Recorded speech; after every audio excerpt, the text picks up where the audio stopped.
mungkin teman-teman ada pengalaman-pengalaman yang mungkin sampai sekarang ada yang belum terselesaikan, misalnya berbicara di depan orang-orang yang susah diajak ngomong ataupun di depan orang-orang yang pejabat dan lain sebagainya. Kadang kan kita orang-orang yang biasa ini ketika ngomong di depan orang-orang yang lebih besar, orangnya sambil main HP dan lain sebagainya ini loh. Ini bagaimana sih trik dan triknya itu, Pak Doni? Iya. Ya, kalau itu sebenarnya jangan salahkan kitanya, salahkan yang main HP, Bante.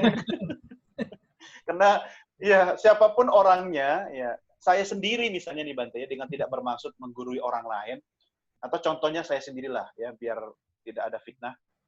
Kalau diajak ngomong sama anak saya langsung taruh handphonenya. Karena kan kadang kita kan lagi asik WA-WA-an atau baca chat di grup gitu kan, atau lihat lucu-lucuan gitu di medsos, diajak ngobrol sama anak gitu kan, kita jawabnya sambil ini kan, sambil pegang handphone kan. Nah, gimana rasanya coba pas kita ngomong sama bos atau kita lagi presentasi dengan orang, kita lagi ngomong, orang itu lebih sibuk sama handphonenya. Nah, sama kan rasanya anak kita ketika cari perhatian orang tuanya, kemudian kita jawab sambil, oh ya, nanti aja, ya kan? Padahal kita jawabnya itu menjawab ke handphone, bukan ke anak kita. Gitu. Nah, jadi sebenarnya kalau kita berdiskusi atau berbicara dengan orang lain, kita harus ada di situ sepenuhnya. Bukan cuma raga kita, Bante. Bukan cuma eye contact kita. Tapi yang paling penting ini loh, pikiran kita. Ya kan? Lah kita kadang begini kan, masuk masjid gitu kan. Ini konsentrasi dia agak susah loh. Ya, mohon izin Ustadz. Kenapa? Kadang-kadang sudah takbir gitu, tahu-tahu, aduh sandalku baru Pikirannya nanti kalau dicolong orang gimana? Ini kan bagaimana memusatkan pikiran. Lah saya lagi ngomong sama teman saya, tapi terngiang-ngiang pikir, aduh mendung ya, jemuran belum diangkat ya. Lah ini kan nggak sopan sebenarnya gitu kan. Nah, jadi sebenarnya ini soal ya. Iya, Bante. Jadi ini sebenarnya soal take and give lah. Ya, kita harus give dulu. Ya, kita harus memberi dulu sebelum kita meminta. Nah, kalau kita ingin dihormati orang lain, kita harus memberi hormat. Kita harus respect dulu sama orang. Ini saya ada contoh kecil, Bante. Kalau di kampus nih, di kelas nih. Mahasiswa tuh kalau kelas pagi itu kan berat sekali. Kenapa? Apalagi kalau misalnya dia malamnya begadang lah nonton bola atau apa gitu kan. Ada aja kan yang tidur di kelas gitu kan. Tertidur maksud saya gitu kan. Ya enggak apa-apa tuh lah, orang ngantuk kan obatnya tidur, Bante. Disuruh cuci muka juga kan pasti pusing dia itu kan. Nah, akhirnya saya deketin itu. Yang tidur saya deketin, tapi saya nggak tegur yang tidur. Saya tegur temannya yang di sebelahnya. Saya bilang, hey, kamu jangan berisik. Nanti temanmu bangun. Lah iya toh. Sekarang coba, kalau saya bangunin yang tidur, pusing pasti. Ya kaget kan? Terus dia udah nggak konsentrasi ngikuti kuliah saya. Ya sudahlah, kita positive thinking aja lah. Mungkin dia disuruh jaga ronda gitu kan di pos ronda, atau malamnya mungkin dia harus standby untuk melakukan sesuatu untuk keluarganya. Saya pokoknya selalu berpikir positif saja. Sampai kadang sahabat saya bilang, kamu ini ditipu orang melulu, kenapa? Kau selalu nganggap orang baik. Ya enggak apa-apa. Kita kan yang penting pikiran kita dulu kan. Seperti Bapak tadi katakan kan, pikiran itu kan menggerakkan segala-galanya loh. Menggerakkan kata-kata, menggerakkan tubuh kita untuk melakukan sesuatu.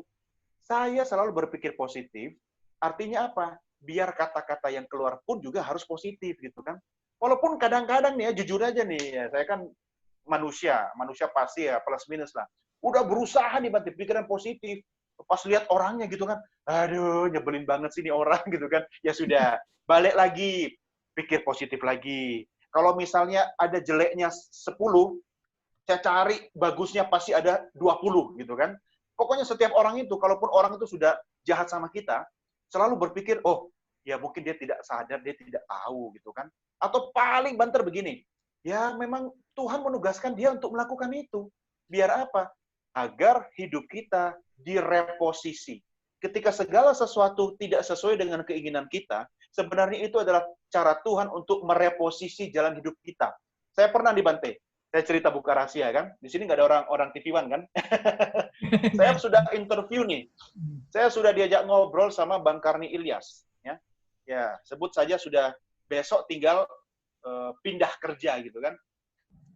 Nah, tapi kok karena satu dan lain hal, waktu itu juga faktor pertimbangan pribadi saya, ada hal-hal yang menyebabkan saya tidak jadi gitu kan.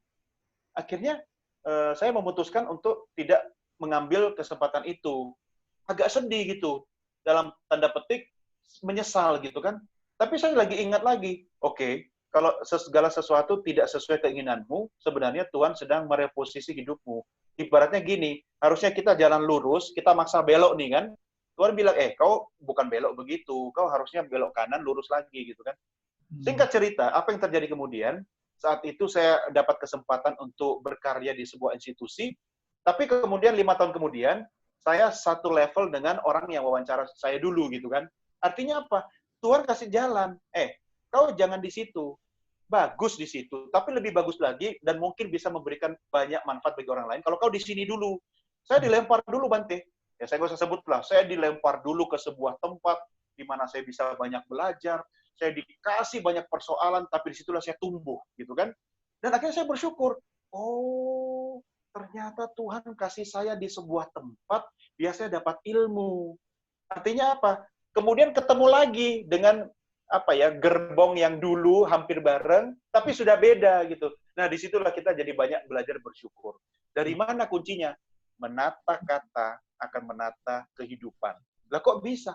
Dulu saya wawancara sama orang, kata-kata ditata dong, ya kan? Suatu hari saya menginterview orang, Bante. Ini kisah nyata lagi.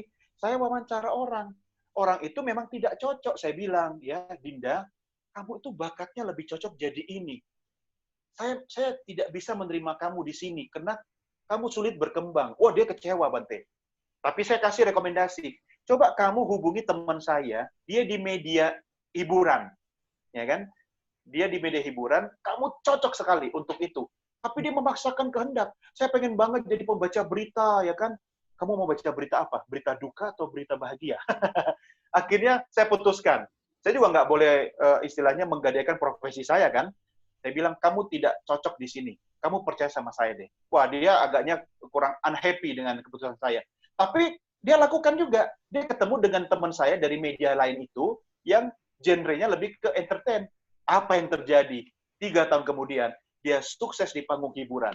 Saya tidak sebutkan namanya, ya kan? Dan orangnya, istilahnya apa ya? Selalu ingat lah. Selalu ingat. Dan kalau ketemu saya langsung, aduh, terima kasih. Dulu sudah memaksa saya untuk tidak ke situ, gitu kan. Artinya apa? Ya kita harus positive thinking lah, Bante. Bahkan ketika orang pun jahat sama kita, harus selalu berprasangka baik. Nah, saya ngomong begini bukan karena saya ahlinya ya, tapi sebagai salah satu upaya untuk saling mengingatkan, ya kan. Kadang-kadang juga sih, saya lagi makan bakso enak-enak, teman datang comot pentol bakso yang paling enak, paling terakhir disisain, diambil, ya marah juga saya, Bante. Kira-kira begitu. Oke, Kak Doni, ini ada pertanyaan yang masuk melalui WA, yang mungkin nggak mau nulis di situ ya. Ini, apa tingkat pendidikan sangat mempengaruhi komunikasi seseorang? Jika iya, mengapa masih kita temui orang dengan pendidikan S1, S2, S3, bahkan mungkin doktor, berkomunikasi yang sangat buruk? Buruk dalam arti berbicara sangat kasar dan sama sekali tidak memperhatikan tata krama, kesopanan yang dan perilakunya. Itu, Kodoni, pertanyaan. Aduh, luar biasa. Ini pertanyaannya saya merinding, Bante. Ya, aduh, tidak banyak yang tahu. Ya, mohon maaf, saya tidak bermaksud untuk meninggikan hati ya. Tidak banyak yang tahu. Saya 3 tahun nyantri, Bante. Jadi santri di pondok pesantren waktu saya masih sekolah di Jogja. Di situ saya punya kiai, saya belajar tentang kerendahan hati, ya kan? Nah, singkat cerita, saya selalu percaya, Bante, ilmu pendidikan itu wajib hukumnya, tapi jangan lupa adab di atas ilmu. Adab di atas ilmu. Adab itu nomor 1, ya. Attitude lah bahasa Jawanya ya, atau bahasa Medannya, attitude gitu kan. Orang mau boleh pandai setinggi langit, tapi kalau dia tidak punya adab, ya kan? Saya cuma bisa sampaikan satu kata, www. wassalamualaikum warahmatullahi wabarakatuh. No, ya. Ya. Saya pokoknya, maaf Bante, kalau hal ini saya tegas. Saya punya frekuensi, ya kita semua punya dong. Kita kan kalau dekat sama orang pasti kan ada getar-getar kan. Aku cocok sama orang ini, aku nyaman gitu kan. Saya banyak berkawan dengan orang. Ya, alhamdulillah saya bertemu presiden, menteri, ya sampai tukang sapu jalanan. Ya, kan kita bisa bicara pakai hati. Saya ketemu pejabat negara yang orangnya rendah hati.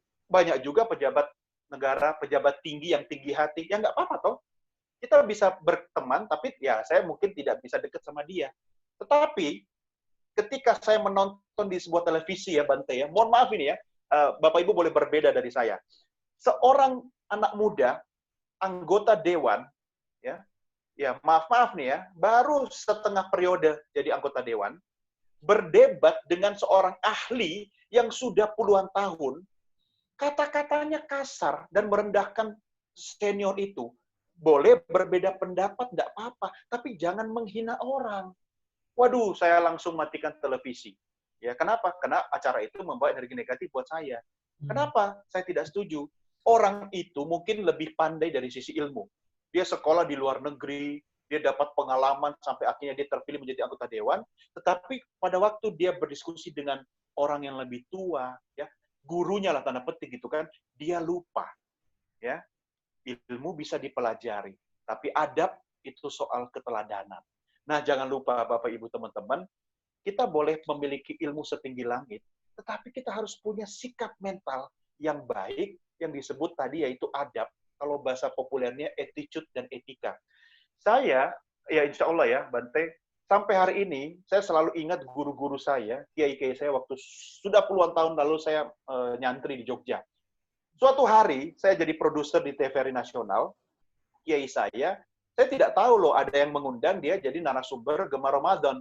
Nah, saya lihat dari lantai 3 kan, lah, kok ini orang kayak saya kenal. Saya lari jemput dia di parkiran, ya saya cium tangannya, saya gandeng. Orang-orang lihat dari jauh, itu kakek kamu ya? Bukan. Loh, terus siapa kok cium-cium tangan segala? Ini guru saya. Oh, lah kenapa harus pakai cium tangan segala? Oh, dia nggak tahu ceritanya. Ya, saya bisa begini ini, walaupun ya cuma 3 tahun saya melalui masa pendidikan waktu itu, sebagai santri di situ, tapi tidak akan pernah saya mencapai hal yang saya alami sekarang ini. Bahkan di Bante, satu orang pun menyampaikan satu kata kepada kita, gitu kan, dia bisa jadi guru kita loh.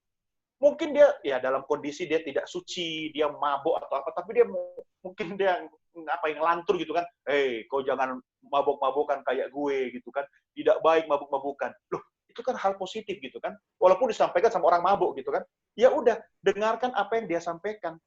Saya bisa menganggap orang itu walaupun dia lebih muda dari saya menjadi guru saya. Kenapa? Saya bisa mencuri ilmu dari pengalamannya. Saya bisa mendapatkan ilmu dari apa yang dia sampaikan. Tanpa harus saya mengangkat dagu tinggi-tinggi. Karena kata teman saya nih, banyak sekali orang Bante kalau kita ajak ngomong sekarang, nggak kelihatan wajahnya. Yang kelihatan apanya? Lubang hidungnya. Saking tingginya. Tapi jangan lupa, banyak orang jatuh bukan karena tembok besar, tapi kena kerikil. Ya, karena tinggi banget sih, jadi nggak lihat kerikil kan. Kalau tembok gede kan bisa kelihatan gitu kan. Jadi ya, jagalah hati, ya kan. Jagalah ucapan, jagalah pikiran. Ya, 3 hal itu mudah-mudahan kalau kita tata, kehidupan kita insya Allah bisa lebih baik lagi. Begitu, Bante. Ya, tadi Pak Ustadz Dadan katanya mau bertanya, boleh langsung Pak Ustadz Dadan. Biasanya kalau bertanya ini... Aduh, Ustadz ngeri. Ustadz jangan nanya lah. Nggak berani gue. Pak Ustadz bisa langsung... Sharing-sharing aja lah. Ini ternyata sama-sama Ustadz loh. Ini sama-sama pernah nyantri ini. Oh, beda. Saya nggak boleh ngaku-ngaku Ustadz. Siap, Ustadz. Terima kasih banyak, Bante, atas waktunya. Assalamualaikum warahmatullahi wabarakatuh. Waalaikumsalam warahmatullahi wabarakatuh. Nama budaya, salam kebajikan untuk Bante semuanya. Sebetulnya saya bukan mau bertanya tadinya, ya sharing ya. Istilahnya belajar berbicara. Pertama ya kembali saya ucapkan terima kasih kepada Bante nih sebagai yang punya hajat ya, mengadakan acara seperti ini. Ini acara yang sangat luar biasa dan saya sukai ya. Ini menjadi motivasi saya juga sih untuk ikut acara ini. Ya, kebetulan tadi dijelaskan juga oleh narasumber kita Bang Doni ya.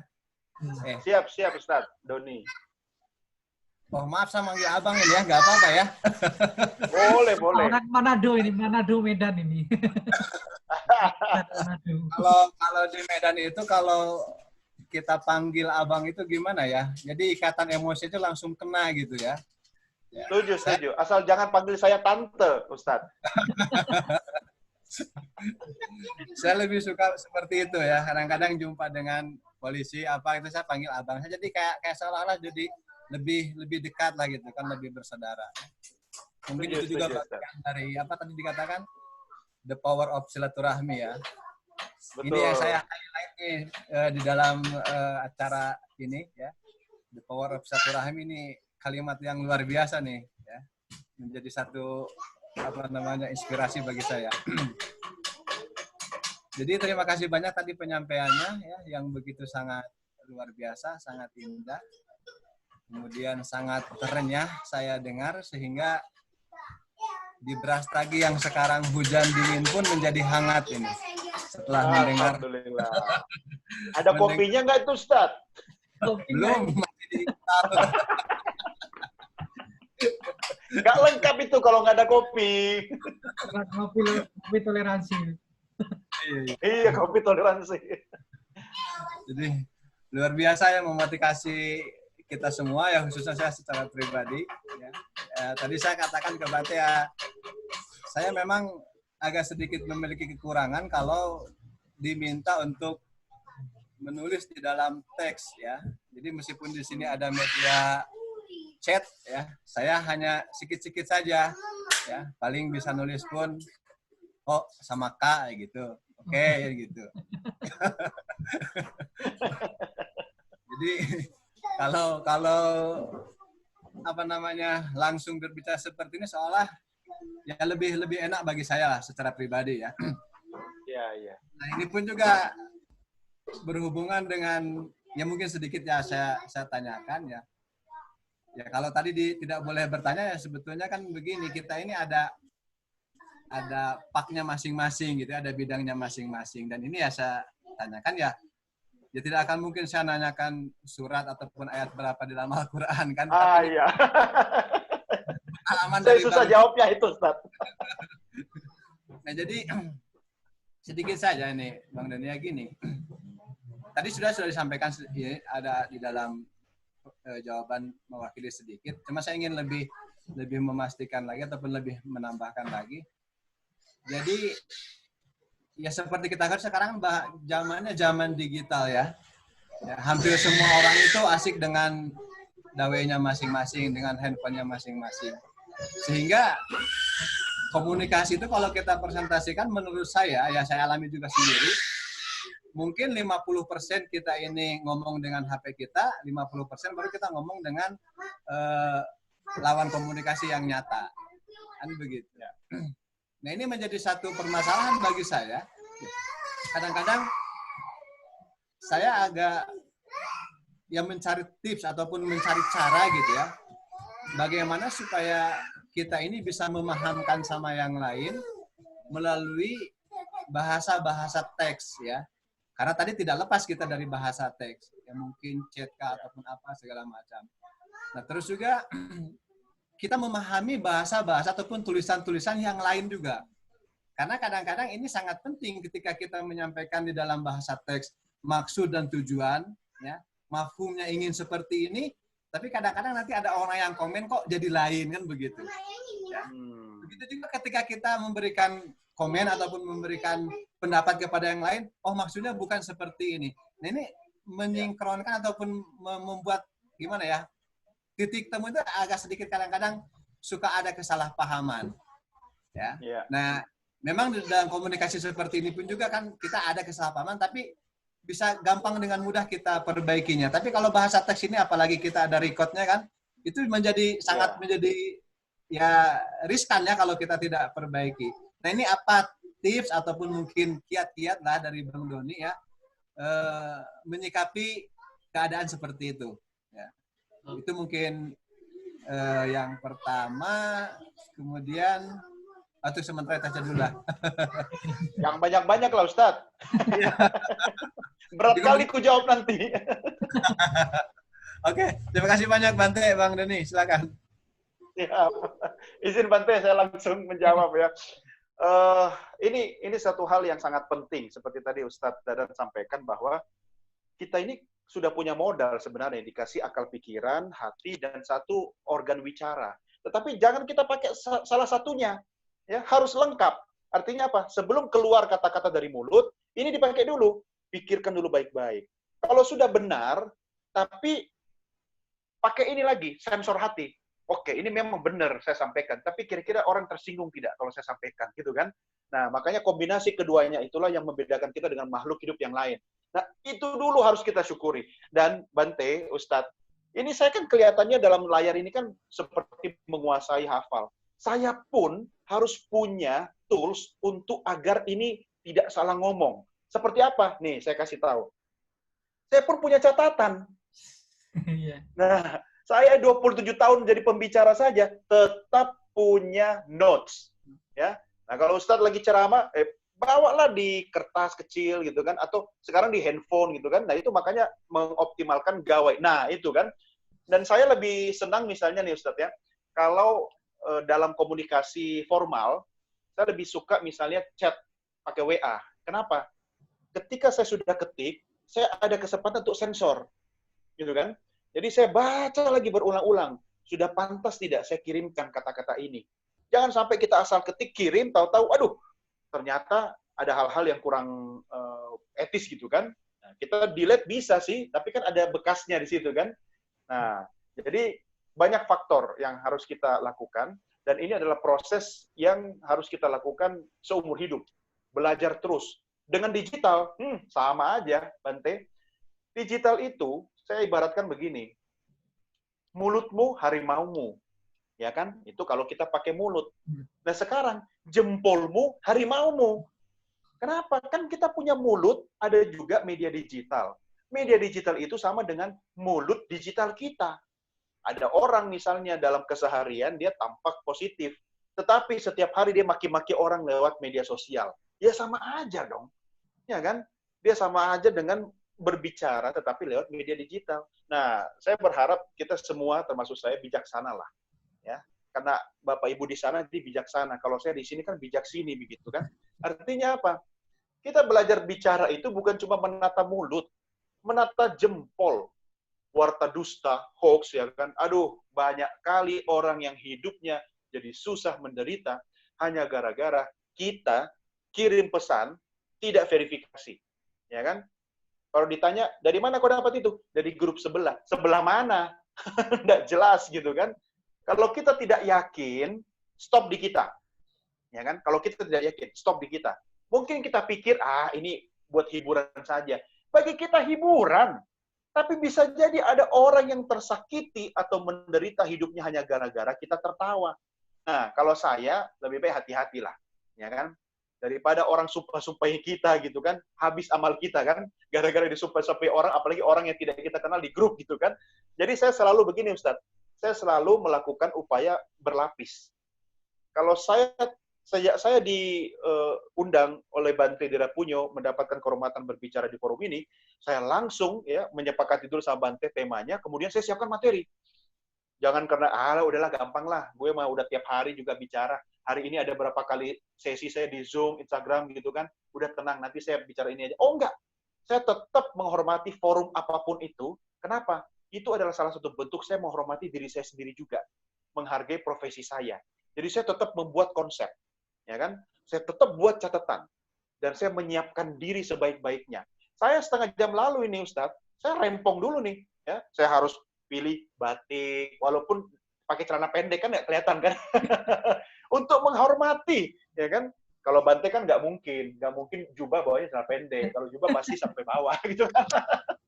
Jadi saya menyiapkan segala sesuatunya sampai ruangan di mana saya tidak akan mendapatkan interupsi dari anak-anak saya. Jam segini belum tidur, di rumah banyak anak gitu kan. Jadi saya sudah kasih tahu, nanti jam 8 ke atas, ya papi mau ada acara, tolong jangan diganggu. Saya harus melakukan upaya-upaya untuk menyiapkan diri, termasuk mendukung suasana psikologis. Gitu kan? Kenapa? Kayak begini nih misalnya, kita lagi ngobrol, tiba-tiba ada WA masuk. Ayang, listrik belum dibayar nih. Lah, nggak konsentrasi. Gitu kan? Jadi, selesaikan semua hal-hal yang menyangkut personal problem sebelum kita naik panggung atau sebelum kamera menyala. Begitu pula, ya, Bante, Ustadz, dan Bapak-Ibu sekalian, ketika saya kembali ke rumah, sebelum masuk rumah, semua urusan profesi dan pekerjaan saya letakkan di luar rumah. Saya tidak bawa embel-embel apa-apa. Kenapa? Karena di rumah, I'm not the CEO, I'm not the broadcaster or even the TV presenter. I just the father of my kids and the husband of my wife. Itu aja. Jadi saya bukan siapa-siapa. Kalau saya sampai rumah ini Ustadz ya, besok pagi istri saya sudah bilang, kau besok bangun pagi-pagi ya. Ada apa? Antar aku ke pasar. Waduh, itu instruksi dari bos. Kalau sudah antar ke pasar, saya bukan presiden direktur perusahaan lagi. Saya bisa jadi ajudannya istri saya, berdiri di belakangnya, bawa belanjaan. Ya, dan itu naik motor. Karena lebih cepat gitu kan. Kemudian setelah itu dengan segala tetek bengeknya gitu kan, pernak-perniknya itu, ya saya harus jadi asisten istri saya. Kenapa? Karena saya ini suaminya istri saya. Saya bukan bos di kantor, tidak. Artinya apa? Itu tadi yang tadi Bante sempat singgung, kita berbicara dengan menggunakan bahasa kaum. Ya. Kalau di luar, di kantor, kaum profesional, saya menggunakan bahasa yang dipahami oleh mereka. Di rumah, aduh, boro-boro. Saya nggak mungkin pakai bahasa public speaking kayak di panggung, ya. Saudara-saudara sekalian, mari kita nikmati makan malam. Waduh, bingung orang di rumah. Bahkan istri dan anak-anak saya pun bukan penonton saya. Mereka jarang nonton saya di TV. Kenapa? Ngapain nonton di TV? Lihat aslinya aja, gitu kan. Kenapa? Ya, mereka lebih senang dengan saya apa adanya, gitu. Karena kalau saya di TV mungkin kena menjalankan peran, begitu kan. Mereka agak-agak kurang cocok atau gimana, gitu. Ya, biarkan saja. Toh, kita masing-masing punya, apa ya, istilahnya, punya, bukan lawan bicara, ya, teman bicara masing-masing, komunitas masing-masing. Ya, kita sesuaikan. Kira-kira seperti itu ya, Ustaz. Mudah-mudahan menjawab ya. Tolong jangan ditanya lagi yang berat-berat. Oke, Pak Dadan. Dan Pak Dadan, pertanyaannya sudah terjawab. Kalau mungkin nanti masih kurang. Bante, ada lagunya loh itu. Pak Dadan ya. Ada lagunya. Pak Dadan. Ya, nanti Pak Dadan bisa langsung mengundang Pak Doni juga. Nanti kalau udah bisa, waktunya udah tepat, udah sesuai, kita bisa. Aku nggak mau diundang di Zoom, aku maunya diundang ngopi langsung. Langsung ya, nanti ngopi langsung di Bres lagi kita. Ya. Di Bres lagi dingin-dingin tempatnya kan, enak di sana. Oke teman-teman, iya. Ini sharing yang luar biasa dari Pak Doni malam hari ini, memberikan satu wawasan tambahan bagi kita semuanya. Walaupun saya yakin kita semua di sini sudah pandai kalau berbicara ya, sangat pandai kalau berbicara, apalagi kalau berbicara di depan mamanya kadang ya. Kalau mamanya bicara 1, dia berbicara 10 kadang. Minta uang. Ya, ini sangat luar biasa sekali. Sekali lagi saya ucapkan terima kasih kepada Pak Doni yang sudah berkenan untuk terima kasih Bante. Bagi di kesempatan malam hari ini di acara BDP Sharing kita malam hari ini, walaupun mungkin beberapa orangnya, nanti bisa kita share di YouTube dan di podcast. Ini yang sudah selalu hadir di sini, selalu belajar pada siapapun pembicaranya, tetapi malam hari ini sangat luar biasa kita mendapatkan satu kesempatan. Ya mungkin kalau nggak karena undang-undang saya lagi dong Bante. Ada nanti kita sama Pak Dadan di versi para ustadz nanti bisa juga. Waduh, berat itu nanti. Ya, karena sangat jarang saya sebenarnya belum mendalami, sangat jarang kalau Pak Doni ini berbicara tentang alumni dari pesantren juga. Ya kadang di tempat-tempat lain kadang nggak berani bilang ya. Karena saya yang diajar di situ Ustadz Ustadz, pendeta dan lain sebagainya, Pak Doni sebagai tutornya. Ya, jadi sangat berharga sekali kesempatan kita pada malam hari ini. Kalau bagi teman-teman yang mungkin belum puas melihat wajah Pak Doni di sini, bisa nonton di Berita Satu, ya, di Berita Satu Pak Doni. Atau film saya terbaru sudah muncul di bioskop, Bante, Kung Ya. Fu Panda. Mungkin selanjutnya bisa juga ya. Bisa kalau mau bertanya-tanya bisa kepoin di Instagramnya Doni The Geyser, Boleh. langsung di situ, atau di YouTube-nya Doni The Geyser, atau mau mengenal keluarganya, semua ada di YouTube-nya, di situ ada juga. Ya. Siap. Boleh kalau misalnya nanti setelah ini ingin diskusi lebih lanjut ya, saya selalu berusaha meluangkan waktu karena itu tadi the power of silaturahmi. Teman-teman boleh kalau misalnya mau dapat kontak saya, nanti boleh minta sama Bante kalau Bante berkenan, atau bisa kontak saya langsung ya kan di Instagram, nanti saya akan share kontak saya. Jadi intinya ini memperbanyak teman, banyak berkah ya, banyak hoki, banyak rezeki.